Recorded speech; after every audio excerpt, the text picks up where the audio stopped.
राधे राधे बंधुओं, प्रेम सागर का 40वां अध्याय शुरू हो चुका है, जिसका शीर्षक है चतुर्भुज रूप का दर्शन। श्री सुखदेव जी बोले कि पृथ्वीनाथ, जब नंदजी बातें कर चुके तब अक्रूर को कृष्ण बलराम सैन से अर्थात इशारे से बुलाए अलग ले गए।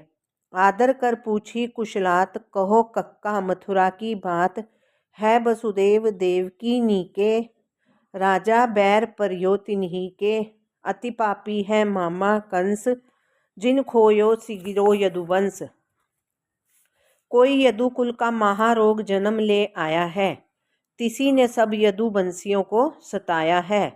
और सच पूछो तो वसुदेव देवकी हमारे लिए ही इतना दुख पाते हैं, जो हमें ना छिपाते तो वे इतना दुख ना पाते। यों कह कृष्ण फिर बोले, तुमसो कहा चलत उन्हीं कहियो, तिनको सदा ऋणी हो रहियो। करतु होएंगे सुरत हमारी, संकट में पावत दुख भारी। यह सुन अक्रूर जी बोले कि कृपानाथ, तुम सब जानते हो, क्या कहूँगा कंस की अनीति। विसकी किसी से नहीं है प्रीति।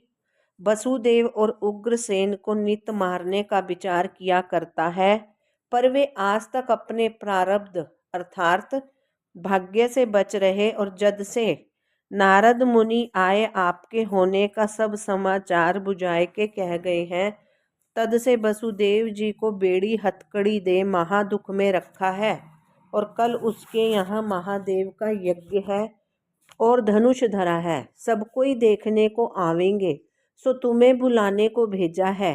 यह कहकर कि तुम जाए राम कृष्ण समेत नंद राय को यज्ञ की भेंट सुधा लिवाए लाओ, सो मैं तुम्हें लेने को आया हूँ। इतनी बात अक्रूर जी से सुन राम कृष्ण ने आनंद राय से कहा, कंस बुलाए है सुनो तात। कही अक्रूर कक्का यह बात, गोरस मेंढे छेरी लेऊ, धनुष यज्ञ है ताको देऊ। सब मिल चलो साथ आपने, राजा बोले रहत न बने।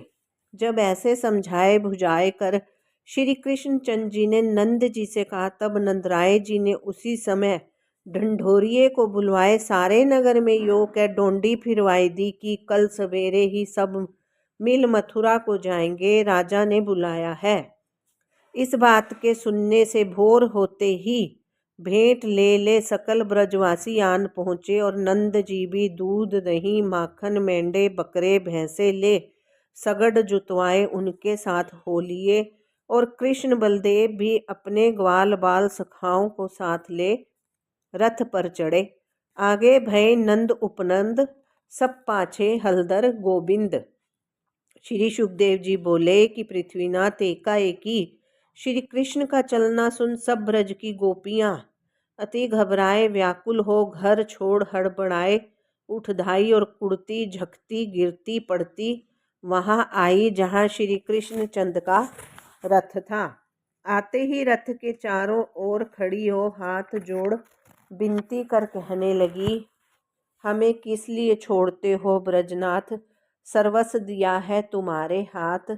साध की तो प्रीति कभी घटती नहीं, कर किसी रेखा सदा रहती है। और मूड की प्रीति नहीं ठहरती, जैसे बालू की भीति। ऐसा तुम्हारा क्या अपराध किया है, जो हमें पीठ दिए जाते हो। यों श्री कृष्ण चंद को सुनाए। फिर गोपियां अक्रूर की ओर देखकर बोली, यह अक्रूर क्रूर है भारी, जानू कछु ना पीर हमारी।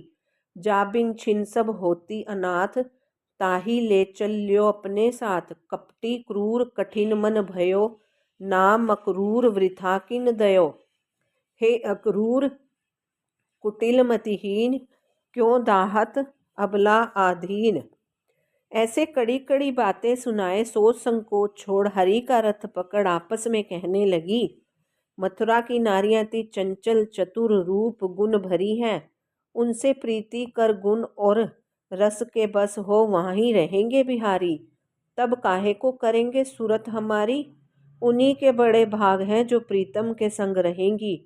हमारे जप तप करने में ऐसी क्या चूक पड़ी थी जिससे श्री कृष्ण चंद बिछड़ते हैं। यूँ आपस में कह फिर हरि से कहने लगी कि तुम्हारा तो नाम है गोपीनाथ, किस लिए नहीं ले चलते हमें अपने साथ।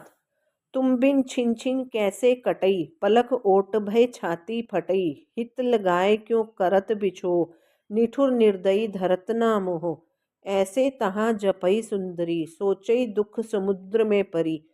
चाही रही इकटक हरिओर, ठगी मृगी सी चंद चकोर। परई नैन ते आंसू टूट, रही बिथुरी लटमुख पर छूट। श्री सुखदेव मुनि बोले कि उस समय गोपियों की तो यह दशा बही थी जब कृष्ण उन्हें छोड़कर मथुरा जा रहे थे। राधे राधे मित्रों, बोलो वृषभानु के जवाई की जय। शेष चर्चा कल। अगर आपको मेरा चैनल अच्छा लग रहा है तो लाइक और सब्सक्राइब ज़रूर करिए और कृपया अपना कमेंट ज़रूर भेजिए। कमेंट हमारे लिए बहुत ज़रूरी है क्योंकि उसी से हम अपने प्रसंगों में सुधार ला सकते हैं और नए नए प्रसंग आपके लिए ला सकते हैं। राधे राधे।